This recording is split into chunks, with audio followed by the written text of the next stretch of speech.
Yeah, we good on the Facebook side.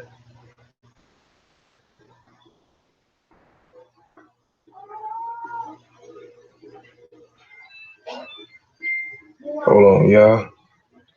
Looks like we good. Yeah, we good. Peace. Y'all give me just a second. I'm gonna get started in just a second. Give me about 5 minutes and we're gonna get started. Let me see what I'm trying to do here.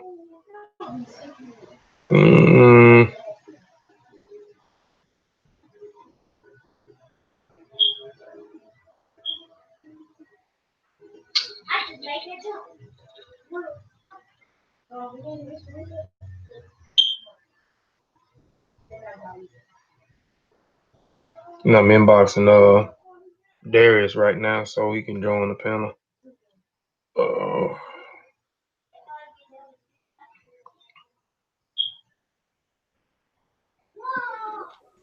Oh, Sean, he flying in, ain't he? Yeah, he flying in. He may be back or almost back. I know the flight was like 2 hours. There the photo. Y'all give me just a second. I'm gonna get started in just a second.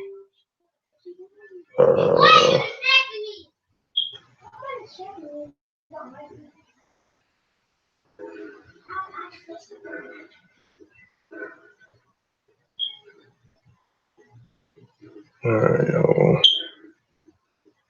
Do this real quick. Save.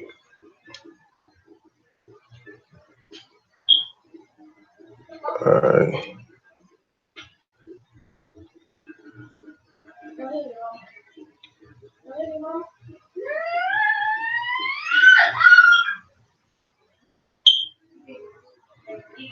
Watch I do this wrong. Hold on, y'all.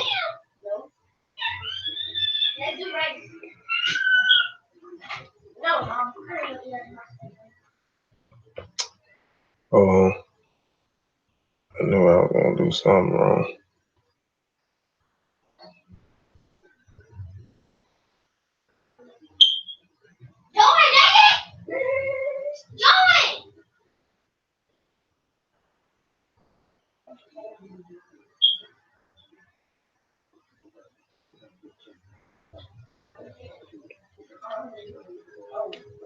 I should have had some music playing. Y'all give me 2 more minutes, and I'm gonna get started. And I ain't gonna keep everybody long. And I'm just trying to give Darius enough time to pop in here.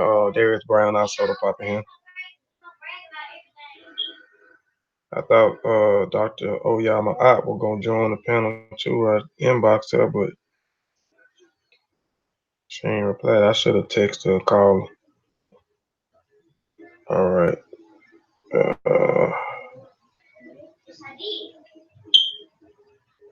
Oh shoot! Hold on, y'all. Ooh.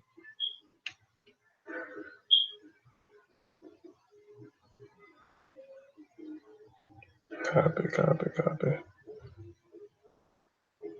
All right.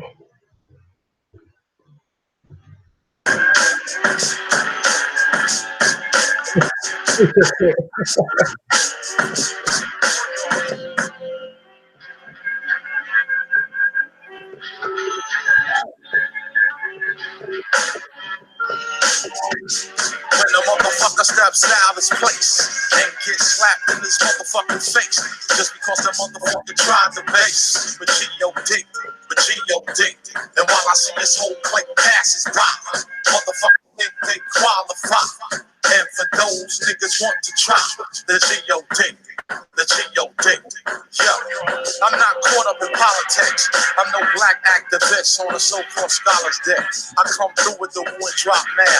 And versatile freestyle bomb to phonographs and deliver all things that no one can wait. Search the depth on how living things relate. Cause at a young age, I was molded as every religion I relied on. And got caught up in superstition. Scared to split poles. Like cats once in a while. Food salt over my back. But with knowledge itself from all shit made things seem complicated, now small like hell. So turn off the lights, light a candle, have a seance, pull the lid off the demonic scandal. Witches, warlocks, spooks, and holy ghosts. RZA, let's defraud the hoax. When the motherfucker. You hear the laugh in there, boy? I knew it was a Wu Tang beat. I knew it was something from Wu Tang, but I heard the beat. I said that sound like it's gonna be Wu Tang or RZA production. Yeah, I was like shit, you gonna make me go check them out today? No, go back in my archive and pull up some Wu. Yeah, I'm trying to share them real quick and uh. I see. I ain't gonna wait on Darius. I'm gonna go ahead and get started because I thought he told me he was gonna be ready. I told him I was going live in 35 minutes. And we live. Maybe he'll pop on to him when we get started. Let me go on back. All right. Oh, he said he coming. All right. Well, come on, bro. First I want to say okay. He say he having technical difficulty, but he's coming. Um, First I want to say ETM Hotep, Dua Duau, Dua Aku, Dua Netcha, Ren E Kofi, Paisai, Fatmo Alafie, Fatmo Iwa Pele, Majuba Iba E, Ilakba, Majuba Iba E, Ilakba, Majuba Iba E, Egungun, Majuba Iba E, Egungun, Egungun Kiki, Egungun. I always want to give honor and praises to the ancestors because without the ancestors, we wouldn't be here. We are our ancestors. I also want to give honor and praises and respect to the true and living elders out there. Um, um, I got brother Satepan Ra Mariaman on the panel, brother Vasa Nicolo on the panel, and I have brother Darius Gullah, who is 843 Gullah News, who's in the chat right now. He's going to join the panel in a few minutes. He has some technical difficulty. Hopefully, he can be able to get in here and we can build because I actually want to talk to the brother. Before I get started, man, y'all got anything, Satep and Vasa? Nah, I ain't got nothing. Just peace to the chat, peace to the family on the panel.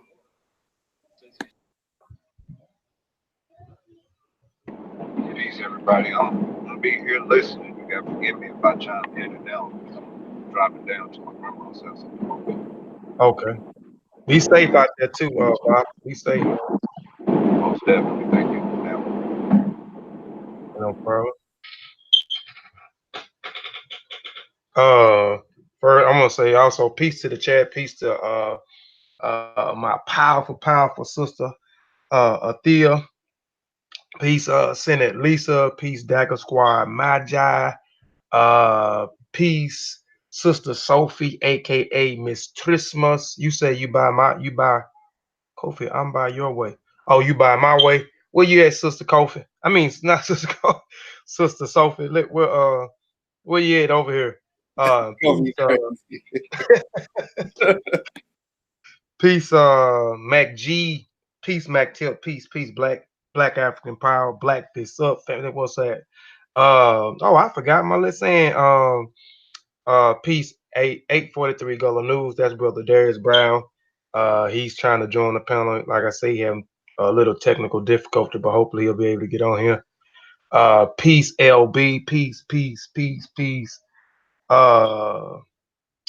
Shoot, before we get started, oh, he's on here. Go ahead. You got any? You want to speak before we get started? I know you're gonna speak a little bit more when I get to one of these other slides because I want to talk to you about this other slide. But go ahead, brother Darius. And peace come inside FX Best, bro Darius. You can hear me? Yeah, we can hear you. Okay. Yeah. All right, so we finna get started. But first, before I get started, I want to say Black African Power, family. But let me share my screen real quick.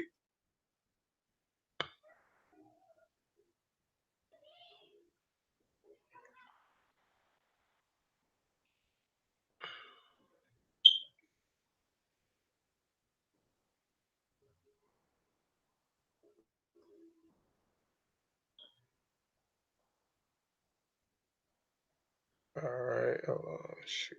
All right, is it showing on the other side, y'all?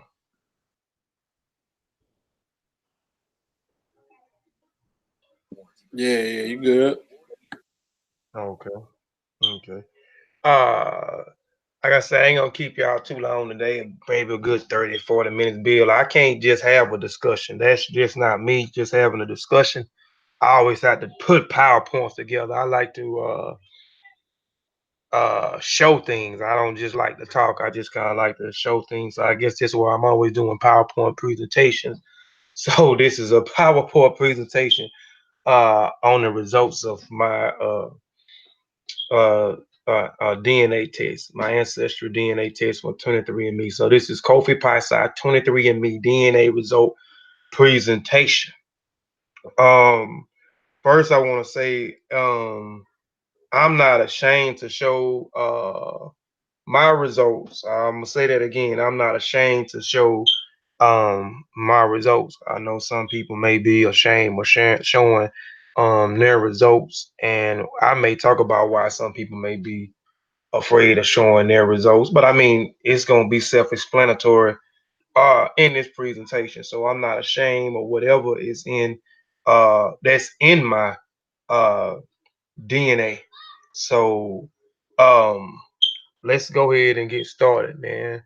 Um First here is a slide from my and I forgot to put my little things in there, but I'll say it now. As I learn, we all learn. People that follow me know that is my saying. As I learn things, I like to share things. I think that is the most one of the most powerful tools that we should utilize and use is as we expand our mind and learn things no matter what it is. We should share that information or pass that information on down to the line to help or and better or empower to motivate or to inspire others as well. So again, as I learn, we all learn. And my new saying, let's get this coach. I forgot to add those slides in there. Excuse me. On last night. Um, yeah, hold on one second here. Sure, okay. But here is the first slide. The first slide here it says that I am 81.7% sub-Sahara African. So I am 81.7% West West African. 81.7%. It has here West African. It has 68.8%. It has Nigerian, which is 28.9%, which is going to be my highest percent. So my ancestry, uh, well, I can identify myself as a Nigerian instead of saying I'm African now. I have an identifier now, so I can say that I am Nigerian. So Nigerian is 28.9%. Ghanese, Liberian, Sierra Leone is 15.5%. Senegambia and Guyana is 10.0%. Broadly, West African is 12.4%. The Congolese in Southern East Africa is 9.2%. Congolese, 6.6%. Southern East African is 0.5%. Broadly, Congolese in Southern East Africa is 21%. 21.1%. African hunter gatherers is 0.5%. Northeast Africa is 0.1.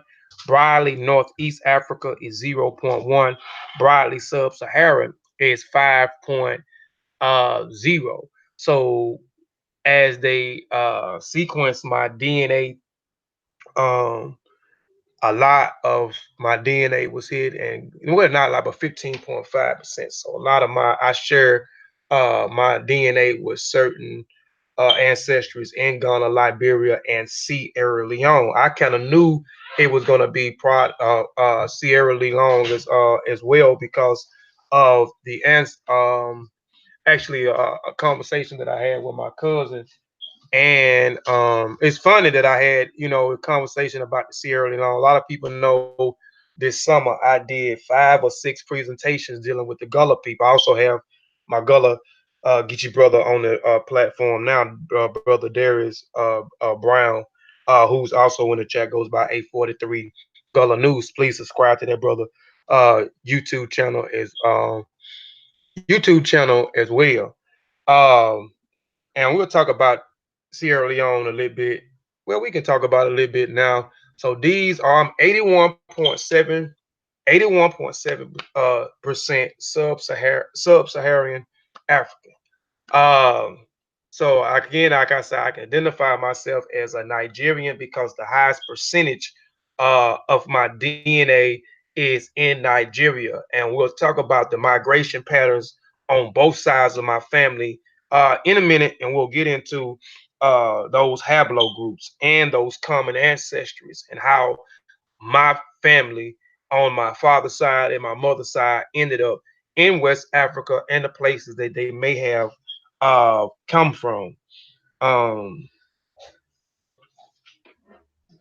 okay, brother Darius Brown, he inboxed me and through the man cave back chat today, and we have a common essence, me and brother. And that's why I'm saying it's funny. I kind of knew that some of my ancestry may come from out of Sierra Leone, also because of, I don't know, me being fascinated with the Gullah Geechee people. So we talked about Sierra Leone a lot. We talked about the Mindi, the Timni people, and et cetera, people that was in that area in Sierra Leone. Um, so and that's how I ended up meeting Darius Brown. I think that's how we met. Ain't that's how we met through those uh series of presentations I did on the Gullah Geechee. Yeah, yeah, that's how we met. Yeah, so that's how we met, and through that, one of my cousins who I don't even know how we had the conversations. I was at the post office. She worked at the post office, and I don't know how we got on. Oh, she got on. I was telling her my major in college because I'm in school to be a professor. So I was telling her African American studies, and that's how we got on the conversation. She said she was explaining that we had some a cousin that goes to Sierra Leone every year to visit some of our folks in Sierra Leone. And my cousin, I never did get a chance to talk to my cousin. I don't even know. I don't even think I met this cousin.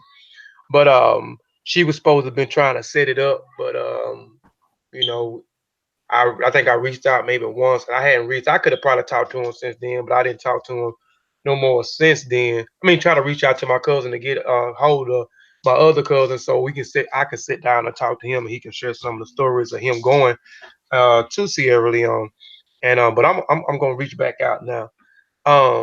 But me and brother Darius, we share common DNA. Darius, he shared his DNA test on his channel 843 um, Gullah TV. I mean Gullah News, 843 Gullah News. So go check that out on there where he shared numerous of I guess databases. And Darius, did you get how many tests did you take? Did you take one test and that was just 23 of me, or those other ones that you shared on your channel was also other labs that you got your test, I mean your DNA sequenced in, or you just Uh, loaded them on those different databases? yeah, what I had did was I had took 23andMe test, and then had downloaded my results and had transferred it to what was it, Family Tree and DNA Land. But I Hmm. also had took Ancestry.com too. Yeah. I had took their test too. Okay. So you took two of them. Yeah, I know. I seen you had four of them up there. So I was like, I don't know if Yeah, you downloaded them into there or you took all four of those tests because you were showing the various percentages on each one.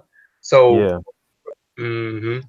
So brother, he has so he has he's 95. He's high. That's high. That's high. And 95.9% is high. And we're gonna talk about the percentages a little bit and what it varies at, you know what I'm saying? I think between 71 to 80 87 or something like that.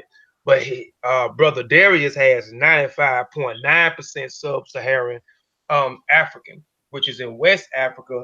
And I'm believing the reason why, and Darius, you can chime in on this too. I'm believing the reason why yours is so high than some of the normal ones that I see is the 95.9% sub-Saharan African is because of you being a Gullah. Does that have something to do with it? You being a Gullah and the Gullah Geechee community was were one of um, those who were kidnapped and brought to North America who had their uh, lineage, their culture, and their tradition still attached because of them living on those different sea islands. And at certain particular times, the slave master couldn't live on the sea island, so y'all kind of roamed uh, and did what y'all had to do on those plantations that was on the sea island. So y'all really want to encounter with the European as much.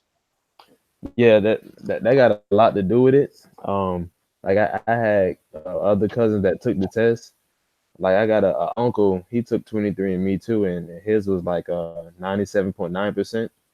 Mm-hmm. And this was on my mom's side. I got a cousin who took ancestry, and his was what 99%. And so Yeah.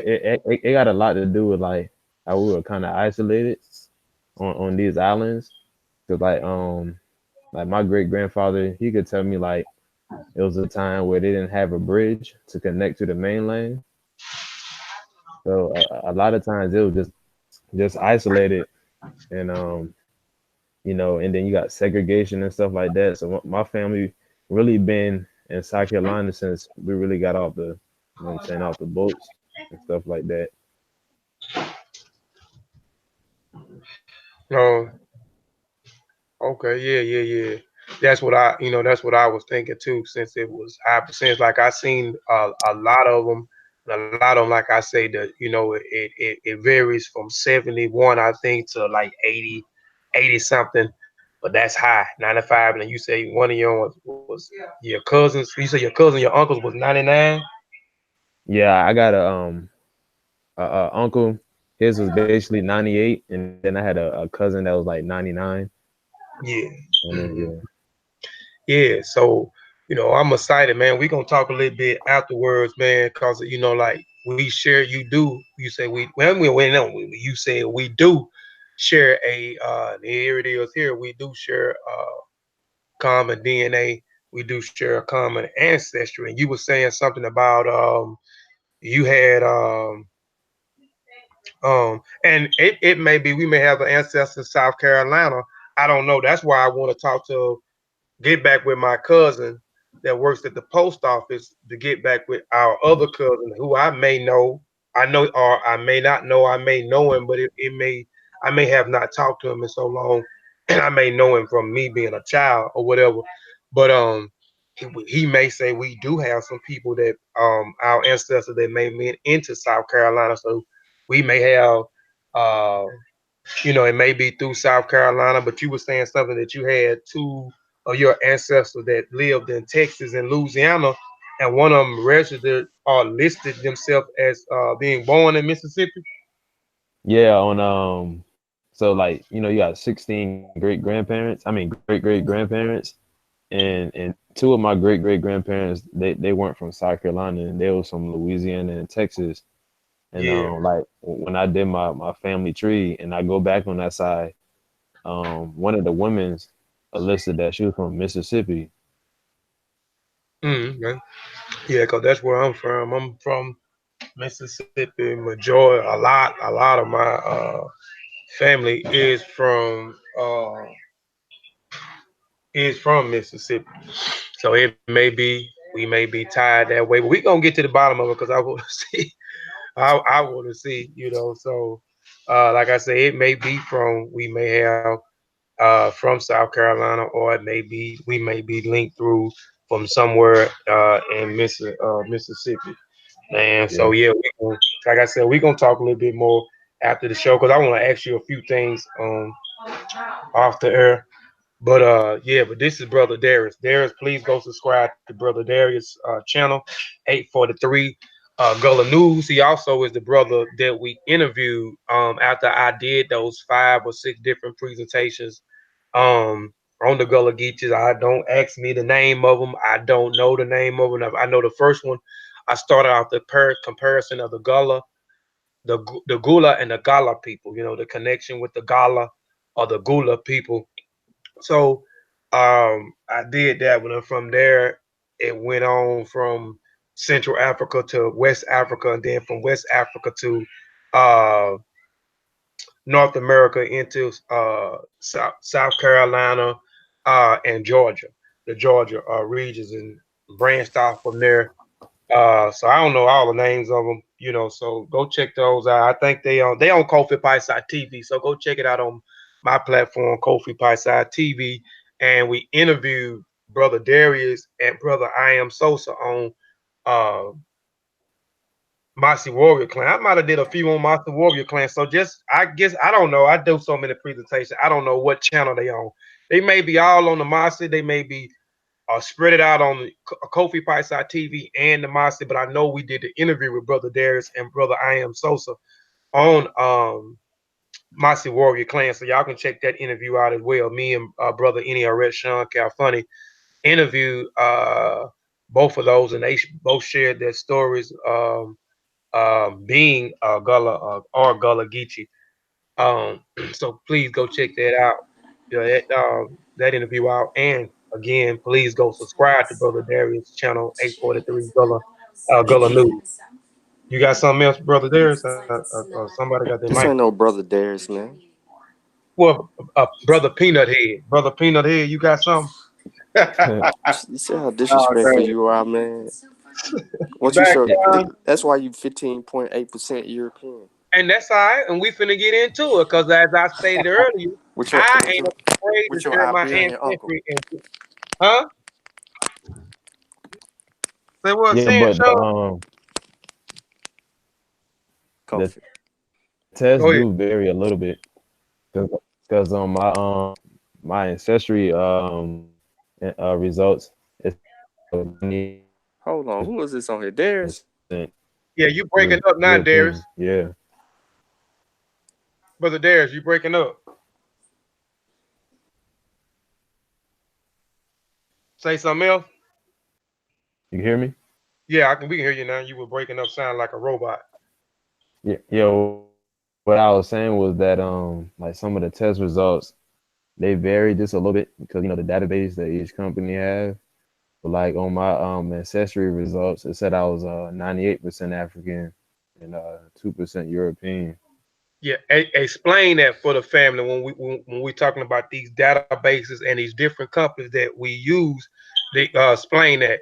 Do you want? Never mind. Go ahead, Darius. You want me to explain it now? Yeah. We trying to. I mean, Uh, it's because the way I got it set up, I got it set up in a PowerPoint. It's just to share my results, and tell my story, and just to tell how we have a common ancestor. We share DNA. But and to educate the people about how the DNA testing work. yeah, because like certain companies they limit it like on their the database. Like if you have smaller companies, like I believe it's my DNA land results, or it might be my heritage, but they have me like 60 something% Nigerian, and it's because they don't have a big enough database like 23andMe and ancestry.com have. Or They African had ancestry. African ancestry. Like with African ancestry, they basically testing your mitochondrial DNA and Y chromosome. But the test that we took is testing your autosomal DNA. That's the DNA that you receive from every ancestor. But your Mm, mitochondrial DNA is what you receive directly from your mother and her mother and so on. And the same thing mm, for your father. Yeah, but yeah, African ancestry got the largest database, well, right. the Yeah, largest sample they got the sizes. most. Yeah, so I think these other companies are trying to catch up to African ancestry, Yes, and I okay. I took their test too. yeah, Rick Kittles, Dr. Rick Kittles and Dr. Page, Regina Page has they did a lot. They've been doing a lot of groundwork since like the what is it the 80s, Mm, transitioning into the 90s and so forth. So as I think as grad students they were doing this research and already uh, accessing data that would be able to provide. So that's why they test a little bit different than the other companies test. Um, a lot of people, if you're watching the Monster Warrior Clan, you should be familiar with DNA. This conversation has been had on the Amara Squad channel for so long, and the educational points and references has been going on for so long by the Amara Squad that you can kind of, if you're not literate or privy to the information, man, we could just send you some good videos where you can actually watch and gain some great sources. But I think everybody should take a DNA test. The people scared to take DNA tests, we know why. But yeah. they already got your DNA, man. You were born in America. They get shot records and all of that. They got your DNA. So for you to say that you don't want to do a DNA test, um, for whatever reason it is that's out there, they got it when you were born. They got your blood work. They got your, you know what I mean? They swabbed you down. They stuck you in the butt. They stuck you in the thigh. They stuck you in the arm. They did all these things when you was a little baby. So get your test, man, so you can be 15% European like Kofi. Or whatever. But yeah. And I'll pull up African ancestry here in a little bit. Um, and show you their prices on the African ancestry is a little pricey, but I think it's well worth paying to get the testing because, like I said, they have the biggest database, and those other databases. I mean, those other Kofi, companies, huh? you got to remember that African ancestry, they're not supported by the government. They don't take in any funding. So all of their stuff is independently done. So they're Right. doing all of this on their way up. You see what I'm saying? Like if they were getting funds and sponsored by government and so other entities out there, then you would see a price drop, and to be competitive with everybody else. But they're doing this legitimately on their own, so it actually benefits us to know this information. Yeah. And like I said, I'll pull them up later, and I mean it beneficial because they pinpoint you exactly to what ethnic group that you come from. Like these other databases is not big enough to pinpoint exactly what ethnic group you come from. Because like I said, I can identify myself as a Nigerian. Now I can say I'm Nigerian, but I don't know, and we'll get into that because when you talk about Nigeria, I'll wait till I get to that slide, and we'll talk about Nigeria a little bit, and why I can't say that I'm Fulani. I'm from the Fulani tribe, or I'm from the Hassa tribe. But we'll get into all of that in a few minutes. Well, see, what Kofi, what African ancestry test, see, that's kind of different. See, mitochondrial and Y DNA is a little bit different. Your autosomal DNA, you see, those DNA stay the same over time. It's passed down to father to son or mother to Right. child unchanged.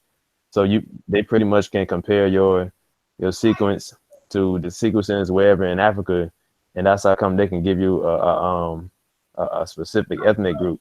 But that's it's kind of hard for you to do that with autosomal DNA because it get reshuffled every generation, and then sometimes you don't inherit the exact amount with each ancestor. Right. That's why I got to get this African ancestry DNA. And like I say, suspense, but I'll pull it up in a little bit here. All right. Now, my brother here, brother Any Sean Calfunny is clowning me, and it's all good because again, like I said, I'm not ashamed to share my DNA results. But let's explain to why I'm 15.5% and mostly people. Well, let's just read a couple of slides. The Black/African American population is one of the most unique groups in the United States. Almost all descendants of American slaves are mixed with some European and Native American blood. It's mixed. It says mixed with some Europeans and Native American bloods. We're gonna get into why. Boom. Oh, I said what was that? boom. I said Yeah, boom. right, There right. it is. That's why some people are afraid to share their percentages. We'll get a little bit in there because when we're talking about percentages, you have to understand. Well, shoot, we'll talk about it All right, more let as me we ask get through. you this real quick, Kofi. Let me ask you this. Okay. With this saying Native American blood can be in there, do that give the Abos people a claim? I mean, lower percentage, man. Most of the percentages that you see, man, is 0.1, 1 point something, man. That's, I mean, small percentages. Yeah. When Now I'm leading up to this. What Okay. how much of a percentage should you have to feel comfortable claiming that? Shit, 75%, 80%, 90%. What Zero point 0.1, when you look at it, 0.1, 1 point something. Come on now. Oh, what huh? what the Abos say? They say that the Native Americans that's in the company's database aren't the real people, so that's why it's not coming up. So they don't trust that. Wow. They said that's the Mongoloids, not the real indigenous people that's in the databases. They said they don't have the real indigenous people in the database. That's That's very why it shows. convenient.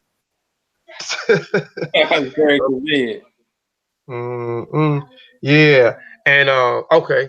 But but that's why when you look at most of the African Americans here, the population, you know, we're mixed. We're what we they call diaspora Africans. You know what I'm saying? Diaspora Africans. So when born in America or born in the Caribbean, born somewhere on those islands, we are not diaspora Africans. We're not 100% Africans. You know what I'm saying? Because due to the mixing of the Europeans and the Native Americans, and we're gonna get into that. The mixture of the Can I correct you real quick? Go ahead. No. You're right. We are diaspora Africans, but there's no such thing as 100% African either. Okay. They also So have what would be? Do you know what would be? I'm just asking because I don't know. What would be? Let's say a brother from Ghana or a sister from Ghana who was born there and been there, and the family been there damn near forever. If Rick Kittles went over there, which that's what they did, or used a lot of people, continental Africans' DNA, sequence their DNA. What would be their percentage? What would be their percentage if they hadn't been contaminated, hadn't been mixed with anything else? What would be their percentage? Oh, I mean, they would test higher than we would, but you got to remember that the word and the name of itself is just a political. It's a political thing. So since we're using it in that sense, we just say that they will test higher than us. Diaspora Africans in America are going to be somewhere between 73 to 80% African, and then the other admixtures are going to follow suit with that. You see what I'm saying? So when Mm, like Darius and Dr. Ma'at have the highest test results that I have seen, me that too. I've actually, with that 23andMe result. as far as results. Ben's is high. You know what I'm saying? Mm-hmm. Ben's father's from Senegambia. Yep. So it's like I think Unc has a real high percentage, but he got some East African lineage in Unc's, which makes him unique. But he did a different test than I think that everybody else. I think he did one that continues to keep updating. He got one of them real scientific tests. But we don't have to say we we don't have to say more African. We just can say they're more sub-Saharan than we are. I would rather just say they're more sub-Saharan than we are. Okay. Yeah, I know someone around here who got 100% From what test? on ancestry. I've never seen 100%. Well, That's like she actually saying is that a that's distant cousin of mine. And she lives okay. down the road from me.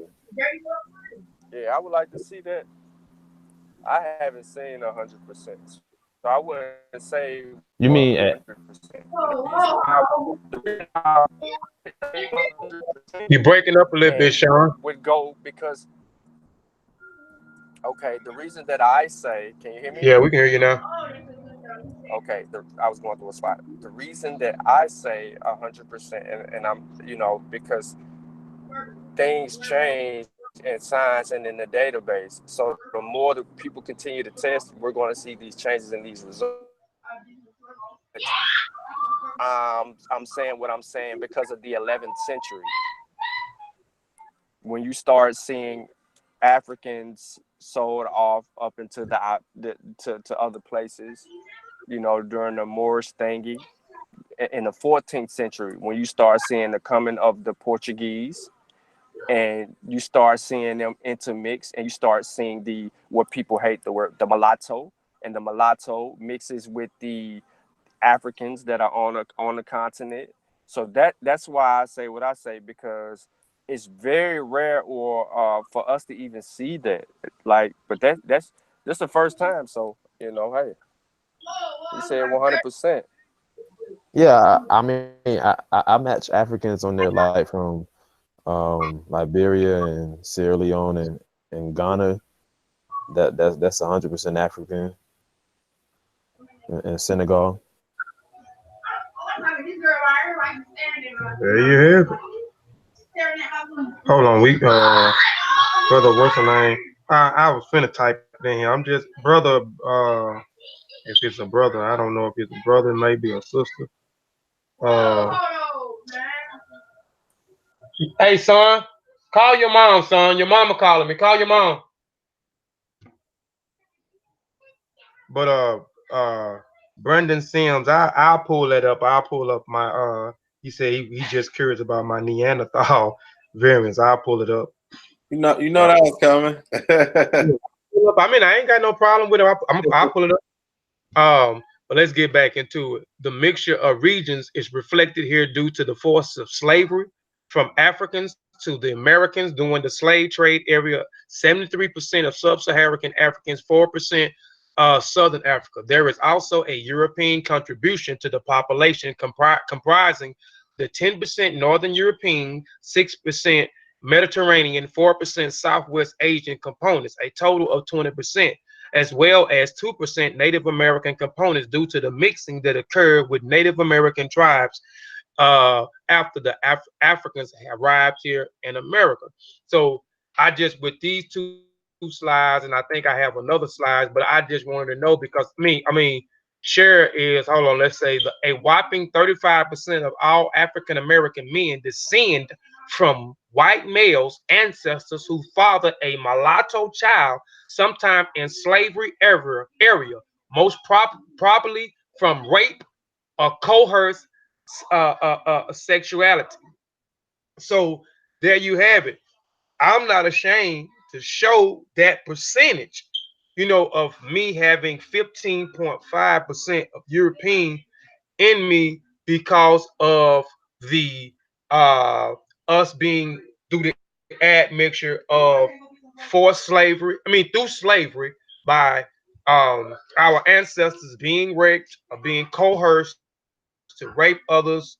We know that they had sex farms, breeding farms, all sorts of things on these plantations. We know the slave master passed our auntie, our cousin, our sisters around to their colleagues through slavery. This was all through slavery. Even some of the presidents um, of the United States owned slaves and passed their slave, raped their slaves and passed their slaves around to other colleagues. But you also have some people that may have been freemen who may have, slept around with some Europeans as well. And then if you go to a certain part of West Africa, shoot, I can't even think of the name of it right now. You had a certain group of men, group of women who slept with European for higher status or for certain situations for I mean not having being I guess indulged or um privy to some of those horrific and cruel things that was going on the plantation. So a lot of it has to do with with slavery jumping out, us being introduced to the European. So that's why a lot of what I call diaspora Africans, or we call diaspora Africans, have a mixture or have these various of mixture. But that's not the only reason. But when you go to the Native Americans. I got a slide where we'll talk about the Native Americans, how we have a percentage of Native Americans and how long we've been admixing with what the so-called Native Americans, and we have a low percentage. It has 2% Native Americans. Like I said, the ones I seen been, 0.1, 1.3, 1.5, 1.8% Native American. That's way, way too low to be claiming anything. But Can I go ahead, interject real quick? go ahead, The go reason ahead. it's such a low number is because it wasn't as common as most allude to. We may have lived amongst each other, but they did not see themselves. Um, how can I put this? The idea of admixing with us was not something that they was doing. They was for themselves on a mass scale. And another thing, Mm, for those who say you can't, they don't. It was spoken earlier about the Abo saying, "Oh, they don't have the sequence of the Native Americans." Well, mm-hmm. they do, and that's how. If an archaeologist goes out and does a You got the study and mobile they right there? find out that these are Native Americans, particular groups in that area will use DNA to get those bodies back to put them on their sacred burial grounds. Uh, I'm just now getting to my grandmother's house, but I'm still here listening. Okay. But I just wanted to throw that in that the idea of us mixing with them, it wasn't a common practice. The biggest component to me that you're going to see about the Native American African connection comes from after the Dawes Commission and the idea of getting those benefits because it gave you a higher prestige than the quote unquote Negro at the moment because you actually had a chance to acquire benefits at the moment, whether it be land or a separate citizenship. But that's a whole nother conversation to start getting into. All right. Now, colonization. And I mean, I do these things, like I say, I'm not trying to say anyone's not smart or anything. I guess that's just the teacher part of me. Like I say, I'm in school to be a professor, so I just like defining things and breaking things down. I mean, I could have just shared my ancestry and been done with it, my African ancestry and been done with it and got off of it. But I wanted to put it in PowerPoint, make it a learning lesson, and we build on the conversation.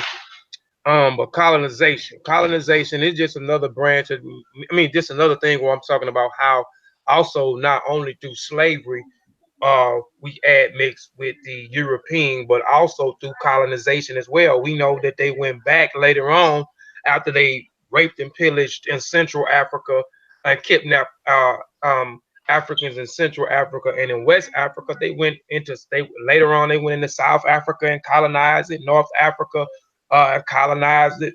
Um, East Africa and colonized the whole continent. So also through colonization, we got introduced to the European and admixture with them. So colonization is an extension of political and economic control over an area by a state whose national has occupied the area and usually possess organizations or technological superior over the native population, which we know that's what they did.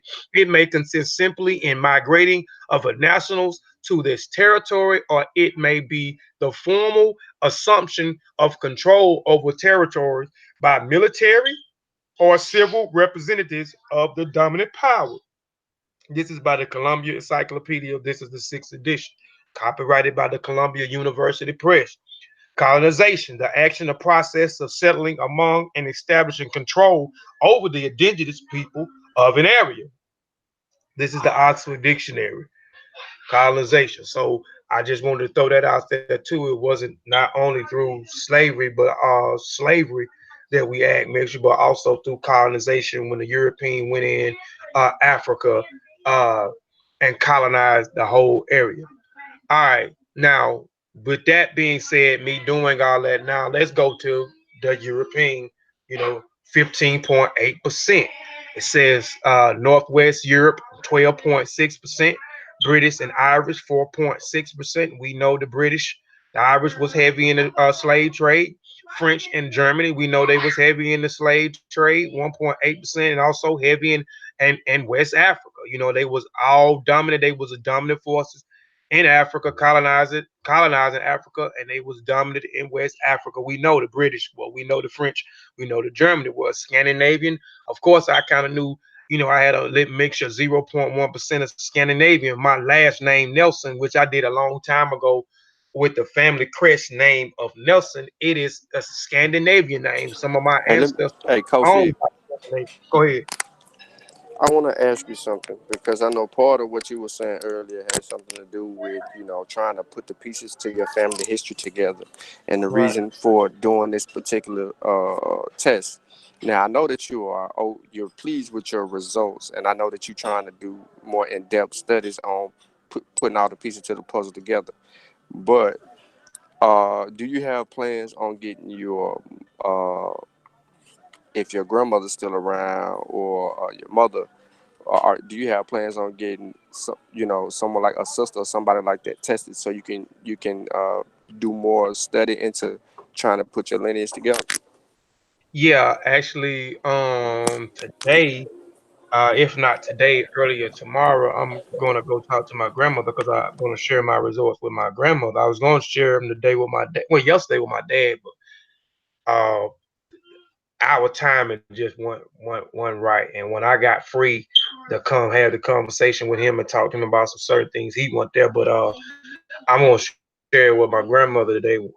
My grandmother on my mother's side is Mm-hmm. still living, so I'm gonna talk to her and see if she will do it. I'll pay for it. So yeah, I'm definitely, I mean, this is just the beginning. You know what I'm saying? I got this, so and I'm still studying and trying to connect the dots now that I got my results. And like I say, this is just the beginning. I'm gonna keep on. I may come back with some more updates later on, you know. But yeah, um, but yeah, like I said, the Scandinavian I kind of knew because some of my ancestors was enslaved by some Scandinavians. Broadly, Northern West European 6.2%, Southern European it says 0.7%, Spanish slash Portuguese 0.4%, which Sean just got through talking about the Portuguese. We know the Portuguese during the early 1400s, they jumped off the slave trade. They went into West Africa for the natural resources. They went into Central Africa and traded with the people in the Congo.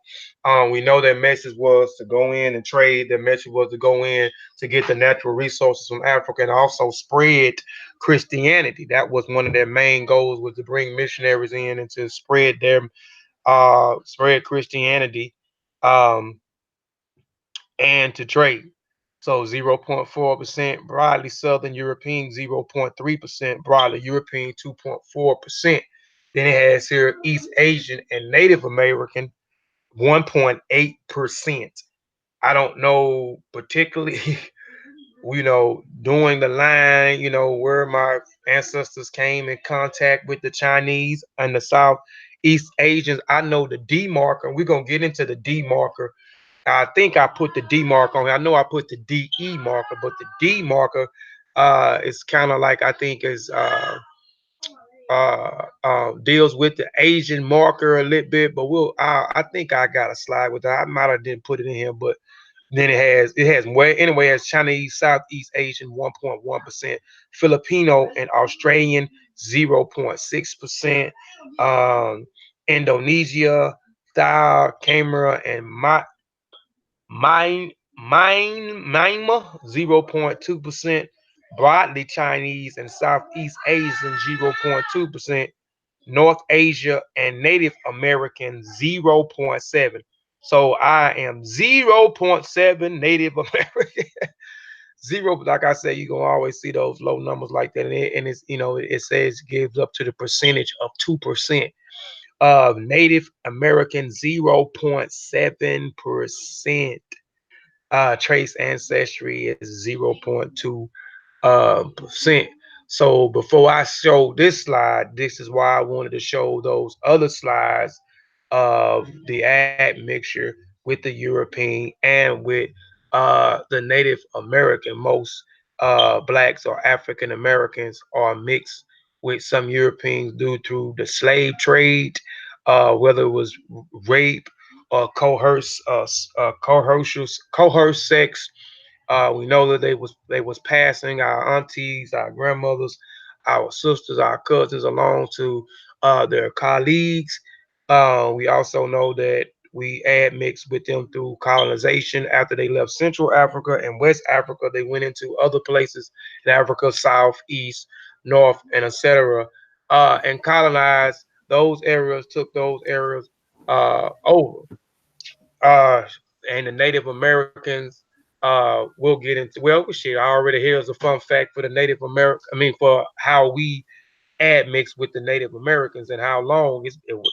Fun fact: the earliest records evidence of blacks in Florida dates back to 1513, and is related to the Spanish exploration and settlement of Hispaniola. During this time, Spain declared exclusive sovereignty over the land from the Florida Keys of the Newfoundland of West to Mexico. And we know this is basically, we know that in Florida, Florida was a safe haven for slaves to go to. But before the safe haven, well, before it was a safe haven for escaped slaves to go into uh, uh, uh, Florida. I'm trying to remember the name of what it was called, but Saint something. I can't even remember what that part of Saint Augustine. I think that's what it was called for. They went into Saint Augustine, Florida, as a safe haven.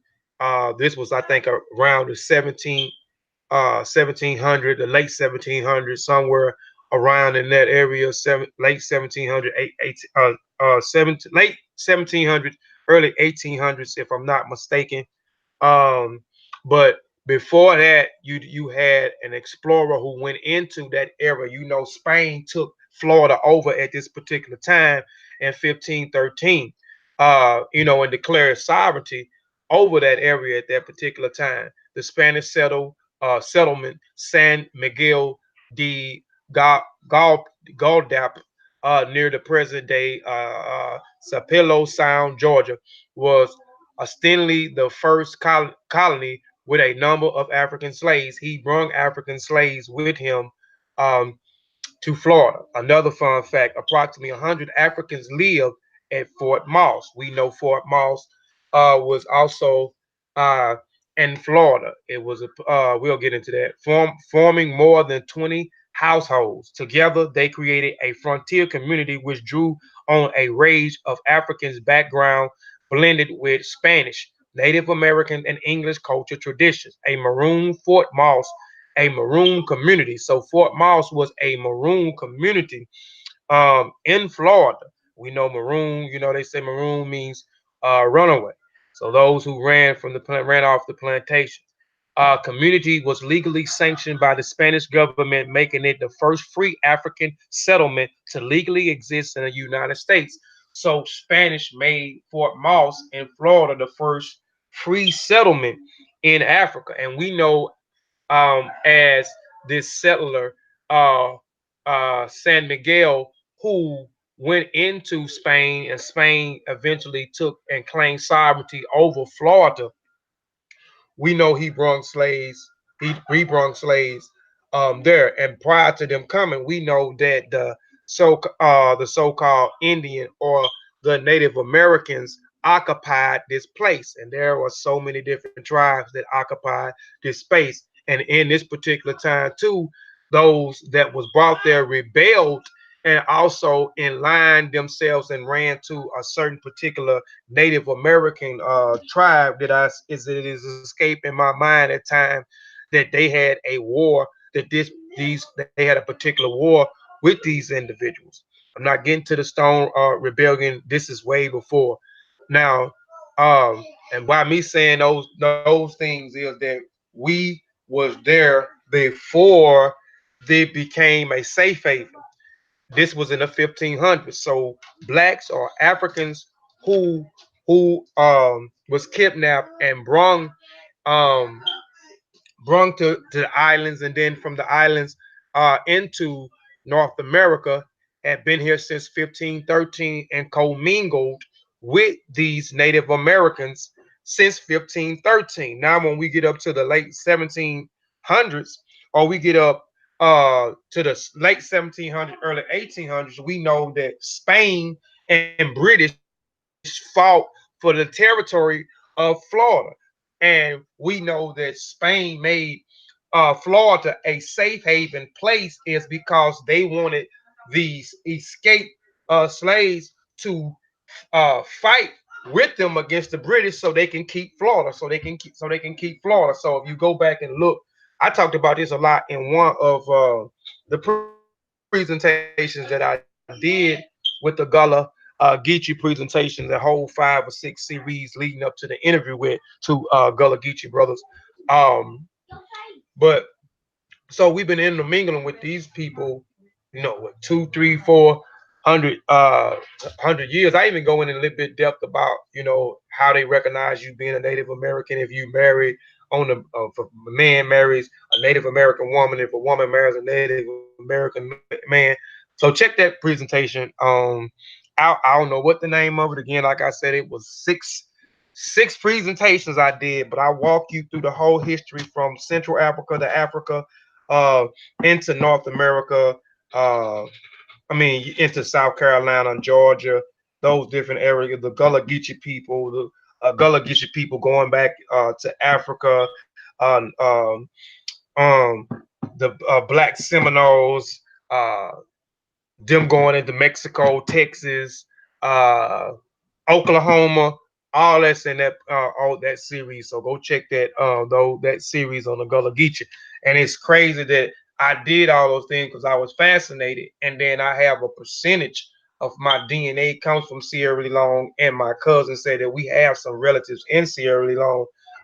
And the connection of Sierra Leone and Central Africa, the Gala people and the Gula people, uh, the Gula people, and me meeting brother Darius and brother I am Sosa through those different presentations. So but yeah, that's how we've been mingling for a few hundred years with the Native Americans. So I wanted to throw those two fun facts in, that before it became a slave haven, we had came here with some of the Spanish people, San Migo, uh, in 1513, and some of them ran away and joined a particular tribe. I can't think of the name of the tribe at this time, and even the name of the war that took place. This way for the Stone Rebellion, the Maroon Wars, and et cetera, et cetera. Um, but yeah, those are some fun facts. So that's why I have a certain percentages, because our ancestors commingled in this certain particular area of Florida when Spain brung some of our ancestors into Florida, and then later when Florida became a safe haven and a lot of slaves that escaped, this was their freedom town. They had to get to Florida. They got to Florida. Spain said, "Hey, if you get here, then we're free. We're not going to enslave you." But we know that was all behind them wanted them to help them fight to keep British off, because Spain and British fought for that territory for a long time. Mutation. Mutation is a biological is in biology. A mutation is an alteration of a nucleotide sequences of genomes of an organism, virus, and extra chromosomal DNA. Haplogroups. A haplotype is a group of alleles in an organism that are inherited together from a single parent and haplogroups. And again, I'm not trying to insult anybody' intelligence. Again, I said this is just the teacher side of me. This is why I do when I do my presentations. I do my presentations a certain way.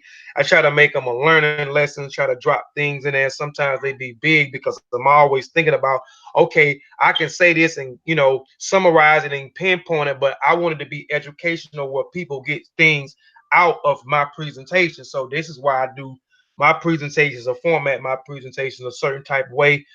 Again, this is not to insult anybody' intelligence just because you may know something the other person may not know it. So haplogroups, and I'm trying to explain. That's why I threw mutation up there, the definition of mutation, and then talk about the haplogroups before I get into my haplogroups on the paternal side and my haplogroups on the maternal side. So I want to talk about mutation, explain mutation, and then explain the haplogroups for people that might not know. Uh, um, what the haplogroups is. A haplogroup is a haplotype is a group of alleles in an organism that are inherited together from a single parent, and a haplogroup, haploid from the Greek, haploids, one fold, simply an English group. It is a group of similar haplotypes that are shared a common ancestor with a singular nucleotide, polymorphic mutation. We done heard Amon Ross Squad talk about this singular nucleotide polymorphic mutation a lot. More specific, a haplogroup is a combination of alleles at different chromosome regions that are closely linked and that tends to be inherited together. As a haplogroup consists of a single haplotype, it is usually possible to predict a haplogroup from haplotypes. Haplogroups pertain a single line of descent. As such, members of the haplogroup by animal individuals relies on a relative small proportion of genetic material possessed by that individual. Each haplogroup originated from a remains part of a preceding singular haplogroup, a parallel group. Again, each haplogroup originates from the remain parts of a preceding single haplogroup, a paragroup. As such, as related groups of haplogroups may be precisely modeled or nest hierarchy, in which each set haplogroup is also subset of a single broader set as opposed to that is a biparallel model such as human family tree. Haplogroups normally identified by initial letters of the alphabet. Remain refinements consist of additional numbers, letters, combinations such, for example, A1, A1A. In human genetics, the haplogroups most commonly studied are Y chromosomes. The Y DNA haplogroups are mitochondrial DNA. Brother Darius was talking about this a few minutes ago. Mitochondrial DNA haplogroups of each which can be used to define genetic population. Y DNA is passed solely along the patrilineal line from the father to son, while the mitochondrial DNA down from the maternal line from mother to offspring and both sexes. Neither combines, and thus the Y DNA and the mitochondrial DNA changes only by chance mutation at each generation, with no intermixture between parents and genetic material. So we know haplogroups deal with mutations of the DNA. All right. Hey, see, it talks about the singular, a singular nucleotide polymorphism. What is a nucleotide? Singular nucleotide polymorphism, often abbreviated to as SNPs. SNPs is the substance, and y'all done heard this also. Amara Squad talked about this a lot. It is the SNPs. It is a substitution of a single nucleotide that occupies at a specific position in the genome, where each variant is present to some uh, appreciable degree within the population. For example, at a specific base position in the human genome, the C nucleotide may appear in most individuals, but in minorities of individuals. The position is occupied by an A. This means that there is a SNP at this specific position, and the two possible nucleotide, very C or A, are said to be alleles to the position. So you see the nucleotides here inside the genome. All right, the upper DNA molecules differ from the lower DNA molecules at a single base pair location, AC/A. So again, this is the genomes and the nucleotides that they're talking about, those different SNPs. So, and you can see the differences here. You can see where here at the top where the DNA begins to change. The nucleotide begins to change, begins to mutate. And again, I'm not a biologist. I'm not a geneticist. So I'm still learning these things, and I don't, and through a little things I learned by watching some of the Amara Squad videos that they have did uh, in the past. But I understand mutations. You know what I'm saying? Us adapting to mutations, our DNA making my new changes when we undo different geographical locations. I.e., our phenotypes begin to change, variants of skin tone, and etc. But you can see here where at the top here you have the genomes and the nucleotides. This nucleotide, this blue nucleotide, and this yellow nucleotide here. Now here, I guess due to mutation, by them migrating and etc., going to do different geographical locations, you can see that the nucleotide here begins to change. All of them begins to be the same, the nucleotides in here, but here it changes. It changes the SNP. So here you see it's no longer the blue and yellow. You get green and red. And I hope I'm explaining this right. And forgive me if I'm not explaining uh, it right. But here you can see that it changes. So it begins to change, it begins to mutate the DNA. My paternal haplogroup is EU175. So my haplogroup on on my father's side is E-U175. This is the haplogroup. All right. Took another screenshot of my result from DNA. Uh, your paternal haplogroup is E-U175, as our ancestors virtued out of East Africa. Uh, Eastern Africa, they branched off in diverse groups that crossed and recrossed the globe over tens of thousands of years. Some of their migrations can be traced through haplogroups, families, and lineage that descends from a common ancestor. It says that some of their migrations can be traced through haplogroups, families of lineage that descends from a common ancestor, ancestors. Your paternal haplogroup can reveal the path followed by men of your paternal line. So again, my haplogroup, hey, son, you're gonna have to be quiet. Y'all gonna have to calm down. um Haplogroup is EU175. And my paternal line on my father's side of my father ancestry comes from a common ancestor. And that common ancestor resided in East Africa. So the common ancestor of my father and me comes from out of East Africa. So they have a particular area here that they have marked here that I'm thinking that this area here is Kenya. So that common ancestor, which that common ancestor, haplogroup A, the story of all our paternal lines can be traced back over 22,000 275,000 years, just one main man. So it can be traced back to this common on my father on his side can be traced back to this common ancestor that resided in Eastern Africa that I think that is in Kenya. A current evidence suggests he was one of the thousands of men who lived in Eastern Africa at the time.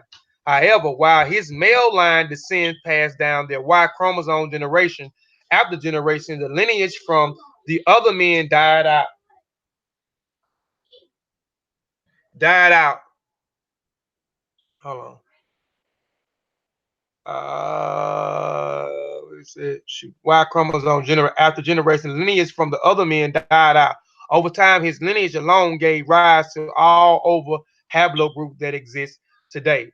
So this common ancestor DE-M145. This is the common ancestor again that I say came from out of, I'm thinking, Kenya at this particular time. So this common ancestor haplogroup was DEM145. 76,000. This was 76,000 years ago, and then it went from DE, I guess, through the migration or whatever. Through the migration, it went from it mutated into E-M196. So the haplogroup went from DEM145, which is a common ancestor 76,000 years ago, to E-M96, which was 73,000 years ago. Now, here is a map of East Africa here. So you have Eritrea, you have Djibouti, you have Somaliland, you have Kenya, which I think here is a place that my ancestors, me and my father on his side, common ancestor, come from, and they migrated out of Africa and they went into Asia, and then they went into West Africa. Um, and here I'll just go ahead and say it here because I'm not gonna pull the map back up. But here, this particular area here, we'll get into the haplogroup on what's my haplogroup on my mother's side, and the haplogroup of the common ancestor of this woman that they trace back. I'm thinking to Uganda, and they went in and their migration into West Africa and how long they've been in West Africa. I know my father on their side, his ancestry been in West Africa longer than my mother's side. But you have Tanzania, here you have Rwanda, here. So it's just a map of East Africa. Okay, the E-M180 17,000 years ago originated a migration of the haplogroup EM80. So it went from the DE, the common ancestor DEM145, to when they migrated to EM96, and then EM180. And from EM180, the original, origins and the migrations of the haplogroup E180. Your paternal line stems from the E180 branch of E. So this is where the E comes from, because again, mine is E-U175. That is my paternal haplogroup, which dominated the south of Sahara. The haplogroup originated about 17,000 years ago. So my haplogroup originated about 17,000 years ago, and that 17,000 years ago. And in the pocket of Western Africa that were habitable at the time, was habitable at the time when much of the continent was extremely dry due to the ice age climate conditions. Over 10,000 years later, men bearing haplogroups E-M180 migrated through sub-Saharan Africa, spurred by the development of agriculture of iron working in the region. EM E-M180 is most common today among speakers of the Bantu language, which is also considered as the Bantu migration language, and those related to them, and reach levels up to 90% among the Madinka and the Yoruba in Western Africa. Where the migration begins farther from the origin, E-M180 reaches frequencies of 50% or higher than the Hutu, the Sukuma, the Hiriru, and the Khoisan.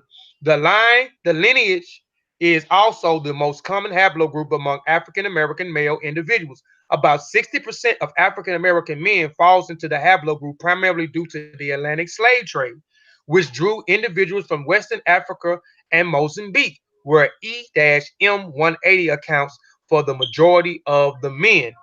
Now, my marker, EU175, I guess from the migration or the E1180, the mutation You get EU 175, which was 17,000 years ago, also 17,000 years, also. Your paternal haplogroup is EU 175, traced back to a man who lived less than 17,000 years ago. Uh, Nearly 680.0 generations ago. What happens between then and now as researchers and citizen scientists discover more about the haplogroup? Okay, I don't have to read all that. Okay, so this is this haplogroup, but I wanted to share that information is the common the common ancestor uh uh that me and my father shared that comes from out of East Africa, and through the migrations you get my haplogroup. Where I'm at, you get, I'm going into my mom and my haplogroup. You get my haplogroup on the paternal side, E-U-175. They went from, again, they went from um um East Africa, and again, I think though their common ancestor was in Kenya. He migrated from out of they migrated from out of Africa into Asia, and then from Asia into uh into West Africa, and from West Africa to E180. Then from the E180 you get to E dash U175. That is my paternal haplogroup. All right, my paternal haplogroup is L3D1C. This is my haplogroup on my mother's side of the family. And again, my mother's side also originated, her common ancestor comes from out of East Africa as well. So both my father on my father's side and my mother's side, both of their ancestry goes back, or their common ancestor goes back to East Africa. And again, I'll show the map, Uganda, and I'm thinking here Uganda is where the common ancestor of my mother, and from here they migrated on out and went into South Africa. But I know here I know they migrated out and they went into Asia, uh, uh, and they went into Asia and they went into Asia and into West Africa. But Uganda is I'm thinking the common ancestor on my mother's side, which started out as haplogroup L3. So the haplogroup L, if every person living could trace his or her maternal line back over 1,000 generation lines, I am not gonna even read that. But yes, that's that. Hold on, and here is the L3 marker right here in East Africa right here. So this is the common ancestor that me and my mother originated from. The L3D, this was 26,000 years ago, the L3D marker, original migrations of the haplogroup L3D. Your maternal line stems from the haplogroup L3D, a branch of L3 that arose in Western Africa about 26,000 years ago. Like many haplogroups found in the part of Africa, it spread widely with the migration of the Bantu-speaking people, and again, it is considered a Bantu migration people that begins approximately 4,000 years ago. The L3D is now found at a high level among the Bantu speaking Sukuma of Tanzania, and is quite common in Mozambique due to the important Western Africa in the Atlantic slave trade. It is also found among African Americans. L3D1C. Now this is me and my mother's haplogroup, the maternal haplogroup, which originated uh, 12,500 years ago. Your maternal haplogroup L3D1C traces back to a woman who lived approximately 12,500 years ago. That nearly 500.0 generations ago. What happened between then and now? I don't have to read all that. But so this here is my haplogroup. My haplogroup for the paternal again is E-U175, who the common ancestor I believe was in Kenya.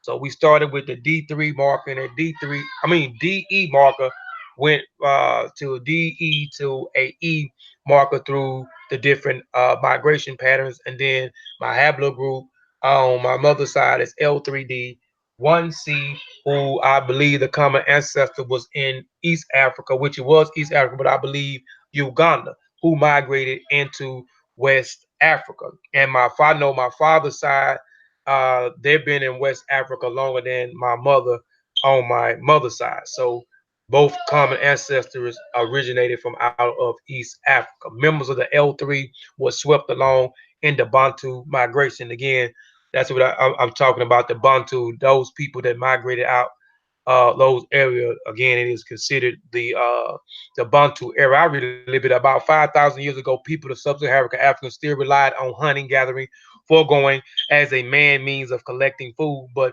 it was going to change. People in West/Central Africa began to experiment with agriculture, cultivating yams, linguine, peppers, gourds that would become staples of the sub-Saharan African diet.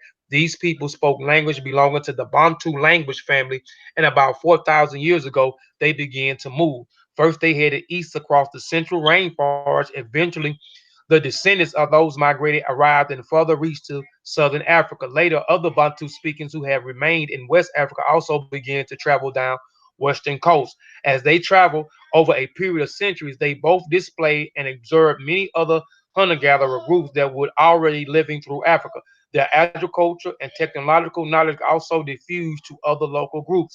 They often intermarried, sometimes adapt local culture practices of those that encountered. The language that they brought with them from the ancestral homeland spread it throughout sub-Saharan Africa, which it did.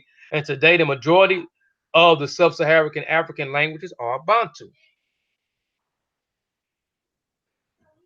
Our shoot, hold on, what's that? Oh, I put it on here twice. Okay, we okay. Somebody got some.